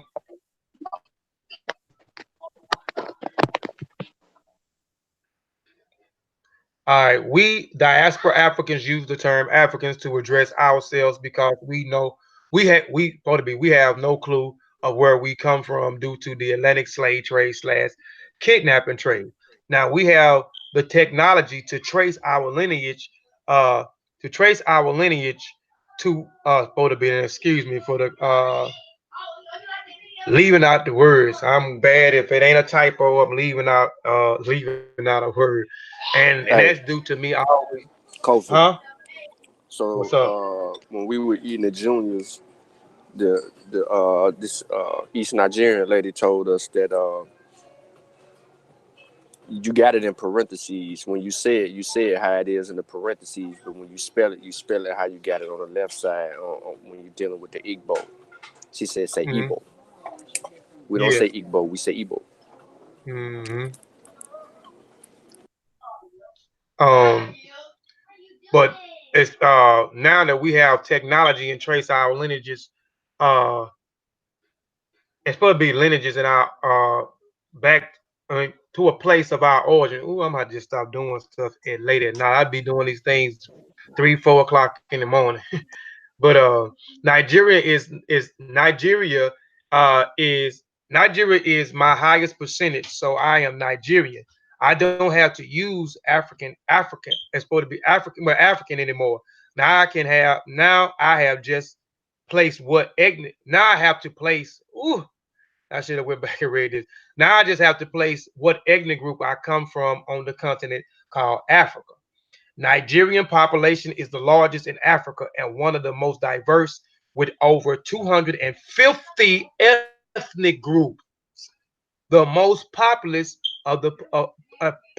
and political. So I can identify myself as a Nigerian, but I don't know what ethnic group I come from because there are over 250 ethnic groups. This is a main reason why I want to take the African ancestry.com with brother Kittle with brother Rick Kittle him now to Man, determine I can tell you right now who you is. who am I. You part of the Hassa people, man. You that of the Fulani. You know what I'm saying? You Why ain't you say Yoruba. that, man? You ain't Yoruba or Wow. Igbo like me. Wow. You Hassa or Fulani. Wow. You one And of why them. you say that, bro? Danny uses words, so it's a funny word. You one of them taxi drivers, the Touareg taxi drivers. You know, because Oh, they control the Sahara on them camels. yeah. But yeah, it's influentially included. There's 250. And we know about a few that has been influential. We know about the Hassa that Sean just mentioned, the Fulani, which is 29%. You have the Yoruba, who's also in there. You got the Hassa, the Fulani. You have the Yoruba, who's also 21% in Nigeria. You have the Igbo or the Igbo, 18%, the Ija, 10%, the Kanura, 4%, the Ibibo, 3.5%, and the Tiv, 2.5%. The population is 168 million people. So I could come from the Hausa, the Fulani, the Yoruba, the Igbo, the Ija, the Kanura, the Ibibo, the Tiv, or the many other ethnic groups. Again, there are 250 ethnic groups. So I want to pinpoint exactly which ethnic group I come from so I can learn more and practice their tradition and their culture.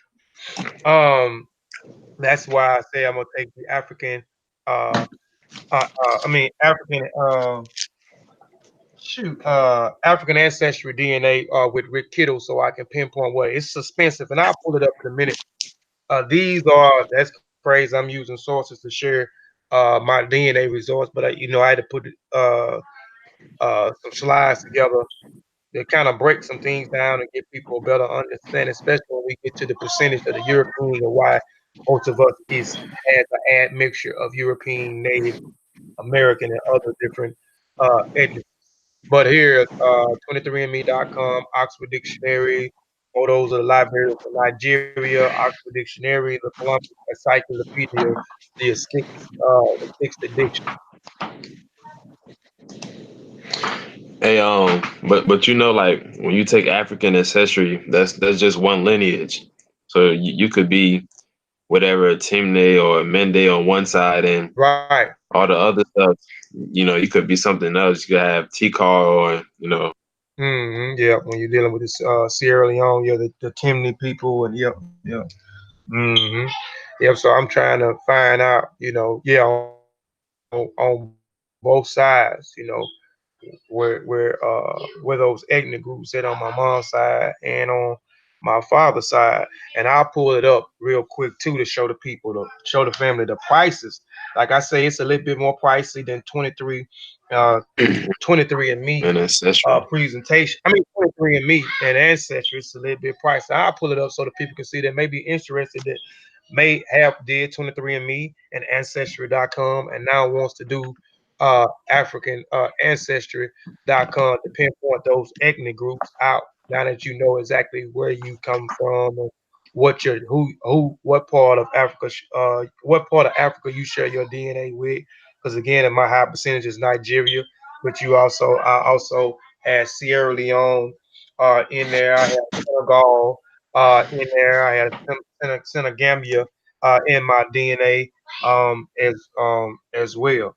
So yeah, Marcel Hotel put it I'm a hotel put it in, and I'll pull it up. It's $2.99 per thing when you go look at it. It's $2.99 for the maternal, and it's $2.99 for the Damn, yeah. I will pull it up. that's a Hey, Hold on. remember, lot. man, they Hey, independent, like Tip. Kofi. Yeah. Hold on. So like, Who took Go ahead. that? what you can do, so like you and your father, you got brothers. Yeah, I got brothers. Or anything?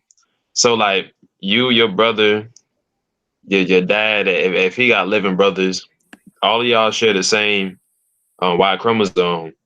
So y'all can go in it together. It doesn't necessarily have to be a one person thing. Same thing like with your maternal side. Like if you got sisters or whatever and brothers, if your mom got sisters or whatever, all y'all can go in together because y'all basically sharing the same result. So it doesn't Um, really have to be a one person thing. All y'all gonna be sharing the results. So like with my results, my maternal side, that's my mom results too. And my grandma results and my great grandma results right, because they right, right. passed on. Yeah, but Yeah. sometimes you start seeing differences in admixture when you go back a little bit, which tell another story that can open up a whole nother can of worms on some specifics, I should say. But if you're gonna do African ancestry, then you're absolutely right on what you're talking about. I'm just saying in general, Yeah. just a DNA test I'm right talking now. about African ancestry. Hey, but Yeah. did you start doing your like your genealogy? Huh? Did you start doing your genealogy? No, I hadn't started doing it yet, man. Like I said, I did last few days. Like I asked a bunch of questions when I got my results Wednesday, and I ain't want to post it. I wanted to share it, and kind of chill. I'm excited about it, so I kind of wanted to share it, but I didn't just want to talk. I just want to put a PowerPoint together, and then like with some of the confusion, like I know. A lot of people don't like to share it because when they look or they don't understand what a haplogroup is, they don't understand what mutations is. Yeah. So I wanted to throw that in there for a learning lesson and also throw in, okay, why we have over here, why the diaspora African have a certain percentage of admixtures, whether it's European, because, most of us hate the European and we talk about the European a lot and we may be ashamed of that being in there. But I mean so I wanted to share how those admixtures with the European or with the Kofi. Native American. Go ahead. I'm talking about So you your too, but go ahead. European admixture, your European admixture dyed your hair, didn't it? My hair is red, sir. I don't have blonde in my hair, sir. Well, hell, you have It looks red. a little blonde at the tips. Looks orange and blonde at the tips. Oh boy, you is crazy. Hey, I'm on. Go ahead. hey, Kobe, you remember when you did one of those series on the Gullah people, and you remember you talked about Henry Lawrence? The Uh-huh. Yeah, so I'm doing my family history and all that stuff. So on my mom's side, my family was owned by one of the signers of the Constitution, Charles Mm, Coatwood Pinckney, and his father was buying Africans from Austin's and Lawrence Company. That was the company that was selling Africans in Charleston, and yeah. yeah, I believe because see some of my ancestors on that side they got Muslim names, and Charles Pinckney he bought like I know in Henry Lawrence account book, Charles Pinckney he bought like I think it was two men from Sierra Leone and two women from Gambia. So Mm. like I'm still trying to research it. So hopefully I can find out like where my family came from on that side because I'm starting to Hey, think I'm thinking it's Gambia where they was Darius, from. have you tried to find a Uh, newspaper clipping regarding to the purchase, the bill of sale? You know how they used to run ads for people. yeah, I was looking for some, but it get kind of like the evidence get kind of scarce. Like, see, I don't want to just pick out anything and it be wrong. It got to be exact. But they do his company do have advertisement. I know like he got an advertisement of I think it was like some Africans from Sierra Leone and stuff like that.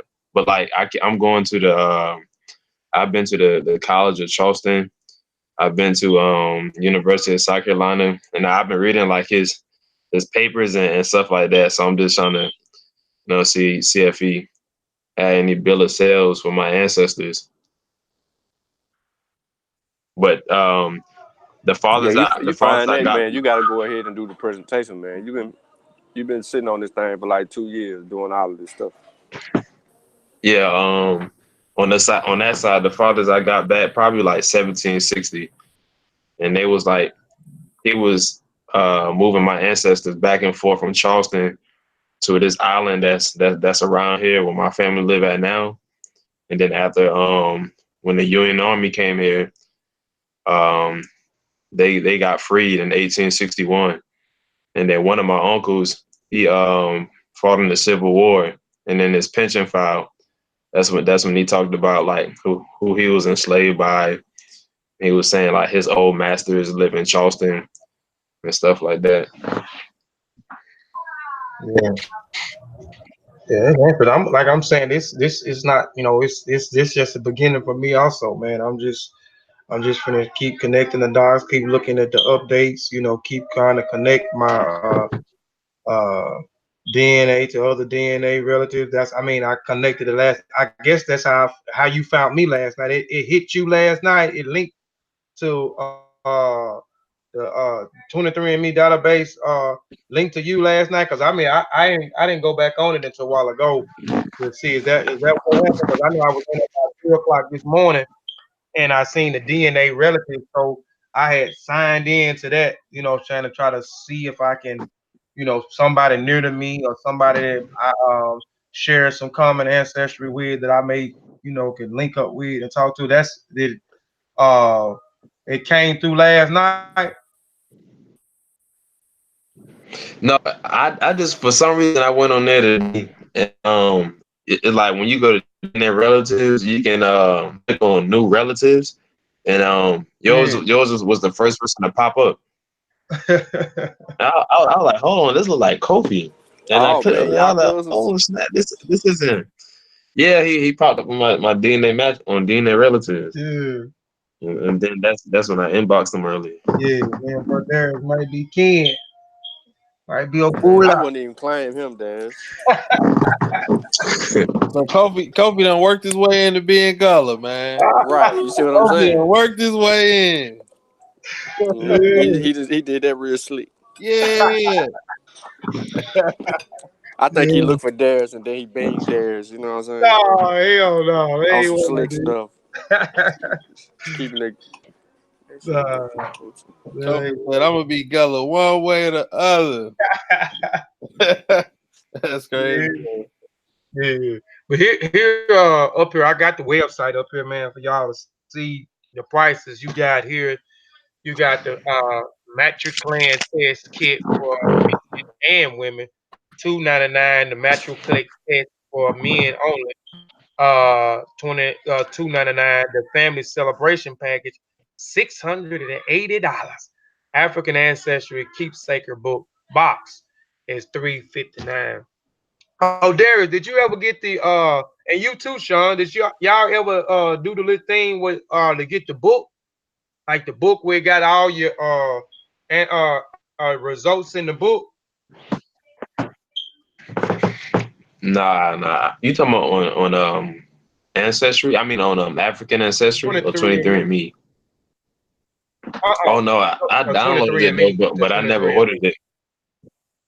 Yeah, I know what you're talking about. No, I never ordered it, Yeah, but yeah. I I think you want. can download like a preview. Yeah, yeah. Yeah, okay. I might try that, but yeah, I said I was gonna get it. I want to get it. Did you ever do it, Sean, or you didn't do it? No, I didn't do that. Peanut head. I said no. Oh, Man, yeah. you can't Oh, I yell, hear you, man. man. Yeah, Golly, man. Remove that you about dye in right. your I head, man. You got so much going on in your head you can't hear. Kofi King but yeah, Tut these. Gullah.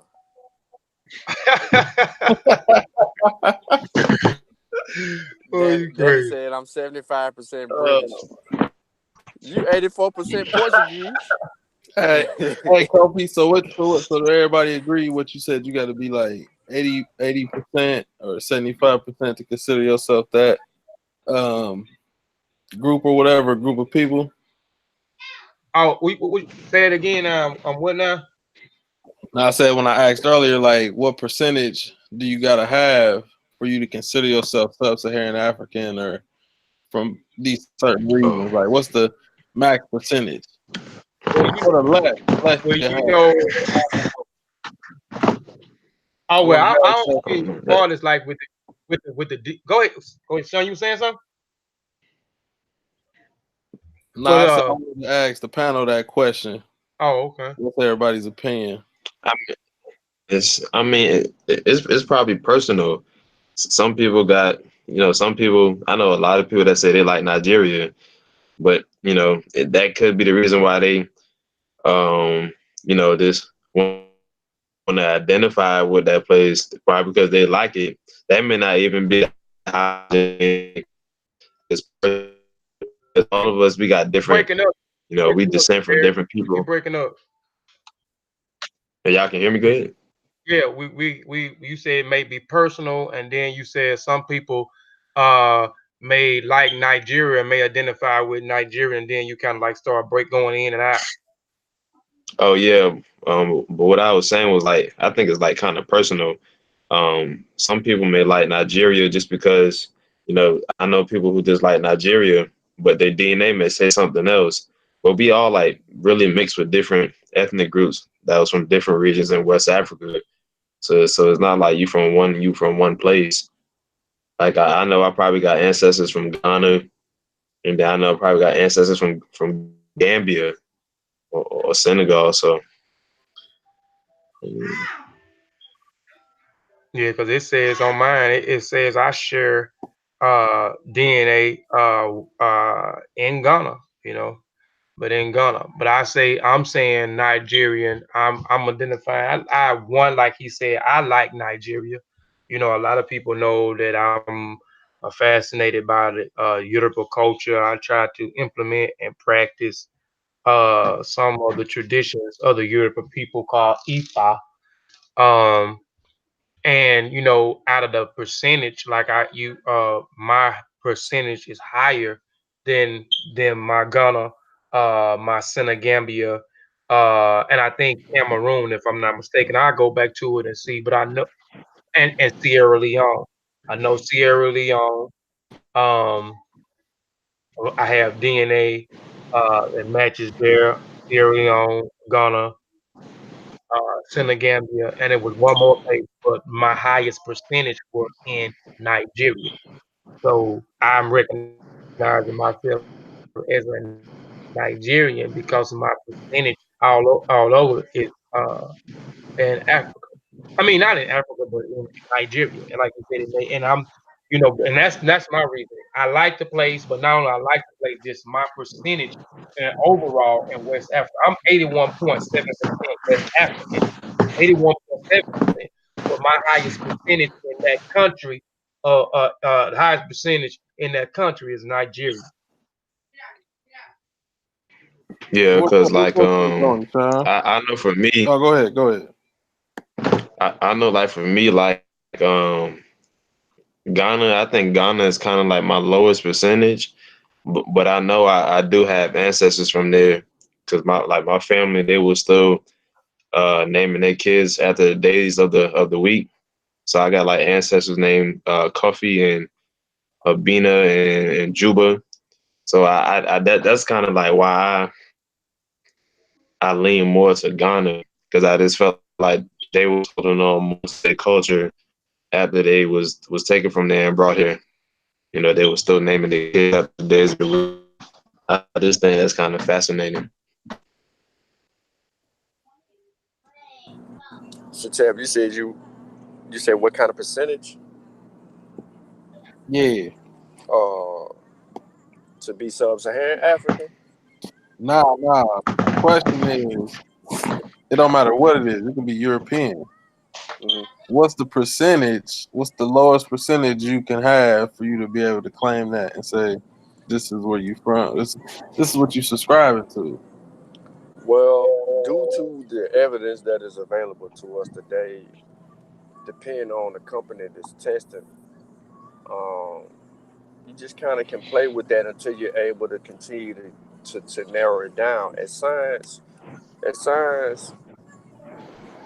especially dealing with genetics, as genetics continue to evolve, then the possibilities of being able to narrow down lineage gets greater for us.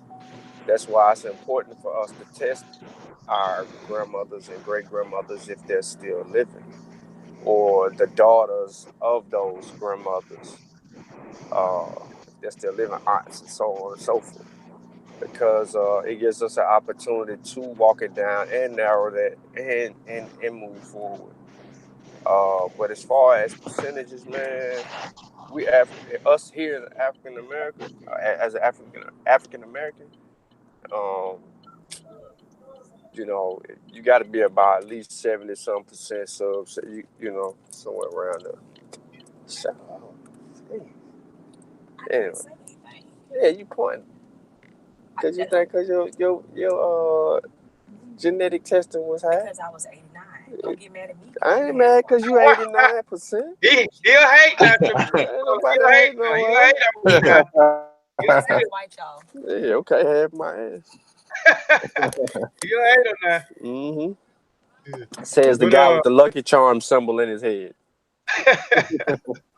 Hey, Sean, But you did nah, good up there in New York. You did good up there. Appreciate it, man. I was up there fighting for us. I was gonna get on you, boy. Yeah, I forget his name, man, but he's a lawyer, man. He was look at dude paying sadly. But yeah, look at him. Man, dude, the lawyer, he was like, man, you know what? I'm actually impressed by you. I said, I didn't even say nothing. He said, no, no, no, no, no. Your understanding. He says, your understanding and explanations was like, you know, it brought me in. It made me more in tune to what was going on because you caught me up to what Asar was talking about. And I was like, well, I said, you got to thank my teacher. Because Wujawa was still talking and all. And he was like, is that your teacher? I said, yeah, that's him. I said, so pretty much everybody in our research group in the session, we all are very informed on the subject matter. So we know, you know, what's going on. A few things. But yeah, man, you know, I had to beat Reggie up though. He tried to make us the cow people. And then he kept saying it too. He's like, well, you know, they refer to us as bulls, as the cows. And I'm like, Reggie, come on, yo. For real? You taking metaphors and you literally playing games with us now? Oh, I still like Reggie though. Yep. Oh yeah, we had a good time last night. We had a Yeah, good time with Reggie. He yeah, ain't, you know, he ain't all the way crazy like he been acting. He been acting rogue. yeah. Yeah, that's good. But yeah, Marcel, you're right. The Gullah are a mixture of different West African cultures. I talked about a lot of those different uh ethnic groups of the Gullah. Yep. So, yeah, Yeah, you're right. Kofi. You know he right about that. Man, it's many of them because they all mixed up. They Yep. all mixed up. They just, now they'll test out high. Like you know, you see his test. He'll test out high. Mm, But yeah. yeah, they're a bunch of that just goes to show our history and our lineage, man. You know what I'm saying? They just didn't come over here. He 95% of a whole bunch of different African of Africans. That's what he is. So, you know, Yeah. I rather have that though. Yeah. And then Man, but my family been in the same place since for a long time, like since yeah. emancipation to now. Oh, okay. Yeah, that's a long time. Um, yeah, man. So please go subscribe to these channels, man. Please go subscribe to the section of my nature. We are a group of like-minded individuals who are aspiring to be true scribes. We are studying the language, which is the sesh meta, which is the Rani Kemet, and the writing script, which is the sesh meta nature, or what y'all may know or refer to as the hieroglyphs. Please go subscribe to our YouTube channel and hit the notification bell. Also, please go to our Facebook page. Check us out on Facebook. Our Facebook page. It is also Seshuma Ami Meta Nature. Also, go to our website. It is www.seshumaani as it is spelled here and here in the shield. Also, go and subscribe to Kofi Piesie TV. It is the channel that takes the black man, black woman, and black child, Eurocentric mind, and Africanize it. Please go subscribe and hit the notification bell. Hopefully, in the next week or so, these guys that I got on here as well as myself. I want to have a Kofi Piesie week, the return of Kofi Piesie TV. I did one presentation since 2009, and we 4 months in 2009, and that's one presentation. I've done 1,000 on the master, so I only done one of my. 2009, Kofi. That was a long I time mean, ago. 2019. So I want to have a Kofi Piesie weekend, Kofi Piesie TV weekend on Saturday and Sunday, where particularly a few of us from the Kofi Piesie TV family, because we are family now. Whether I can get some You tip. said we are Uh, family now, so we we weren't are family before family. now. Yeah, we were family. I'm just saying, God damn it, when you mention the Mossy, you when you mention the Mossy, they know a Kofi, they know a Ben, they know uh um uh Somebody play the slow song for a Kofi. Star, not a Star, but Play the they know slow, of Uncle Kent, play, play they know of the slow song. man. Anyway, I'm just saying when you talk when you are in the session, when you mention a particular group, those groups have faces. So what I'm saying is Kofi TV YouTube channel also has it's not only my face, it's your face, it's a Tepera face, it's Vasa face. You But see why what I'm we ain't on the saying? logo? I don't even have a face. I don't have my face on the damn Are you logo. sure? Your No, name on there. you right. My name on there, my face is on there when you go to my channel. You right. You right. We gotta take a family picture.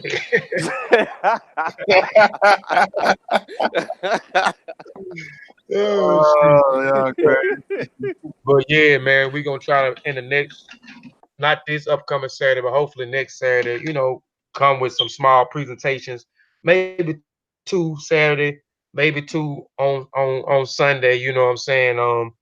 Knock out a few presentations. You know what I'm saying? Just to get the channel back up and get everybody back in the swing of looking at it, because they used to getting it. They was in the swing of after at 2 o'clock to mine say 6 o'clock is Kofi Piesie TV. That's what we did in 2008, but 2009 we kind of everybody took a vacation, and still vacation is a Teppengra, Vasa, T'Challa. Still even Sean vacation. He ain't done a presentation on my channel in 2009. I tell you, man. But I'm gonna tell you one more time. 2009 was 10 years ago, Kofi. I mean 2019, y'all. 2019. But Yeah, if you anyway, want to go back to 2009, we can go oh, back there. I don't know what you I was was still doing in I was in 2009. the church. I was in the church then. You was in the church. I wasn't in the church. I can tell you that right now. Oh, I was in the You would have had on your Easter suit today. That's why church. Kofi Yeah, look. That's why Kofi didn't want to. He couldn't show his dad the results because where his daddy was at. Kofi didn't want to tell y'all that his daddy was hosting the Easter egg hunt yeah. and he had sermon today. He didn't want to tell y'all that. Yeah, I don't know about the Easter egg. Yeah, he had serving today. That's Yeah, right. yeah. But oh yeah, just please go subscribe to that channel and hit the notification bell and be on the lookout for Kofi Fireside TV weekend. Hopefully next weekend. Also go subscribe to the Monster Warrior Clan. Hit the notification bell. Uh, Also go to our Facebook page, our Facebook page. There's a plethora of information on Africa in general, not just in West Africa, but Central Africa, North Africa, East Africa, North Africa. So please hit the like bell. I guarantee you'll like a lot of the information on there. So please subscribe to the channel. Please support us. That's all I got, man. If anything, I got anything else, man, hey, if anybody ain't got anything else, I'm gonna go ahead and end the show. I appreciate everybody for tuning in, because y'all could have been doing anything else with y'all time, but y'all choose to rock out with us on the Mossy Warrior Clan and listen to what we had to say. So we Kofi, I got a appreciate. question before you get into your whole spiel I'm and done. close us out. If someone is 15% African or 8 to 15% African, and 80% and Oh. 80% European. Are they considered Oh. African? Can you answer the question for me? Somebody wanted to know in the chat. Oh my goodness. What you think? What you think? This your I'm show. gonna tell you why you asked me that when we get off air. I know why No, you I asked. need an answer. I Yes, need an you answer. will. I need an answer. You will. Good You will. question, man. Hey, Satel, was that not a good question? That boy is messy. I tell you, it's Who always being trying to keep messy? us Who's and being get messy? me involved in some stuff. Let me call Ben and wake him up. I just asked the question and Kofi, you're not gonna answer our question? We want to know. Look, there's people in the chat interested in that. Especially Marcel. He interested. He want to know the answer.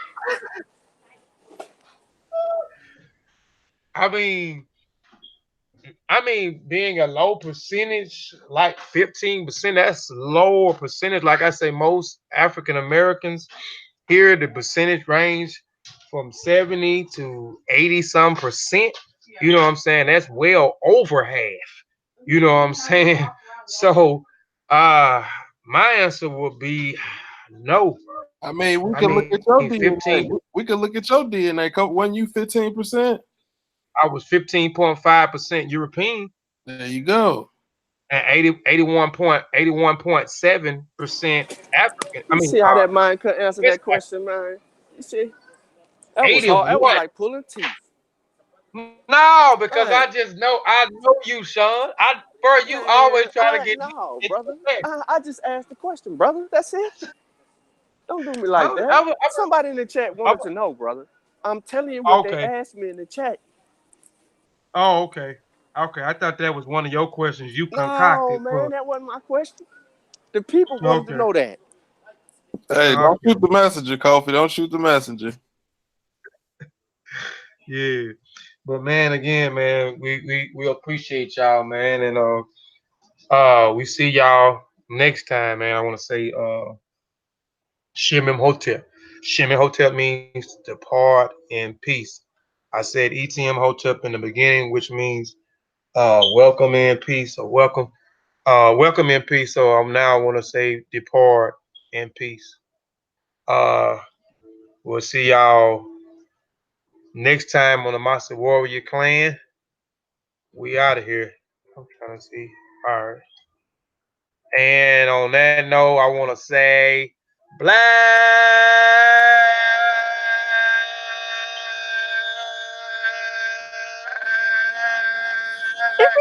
African Power, family. Oh.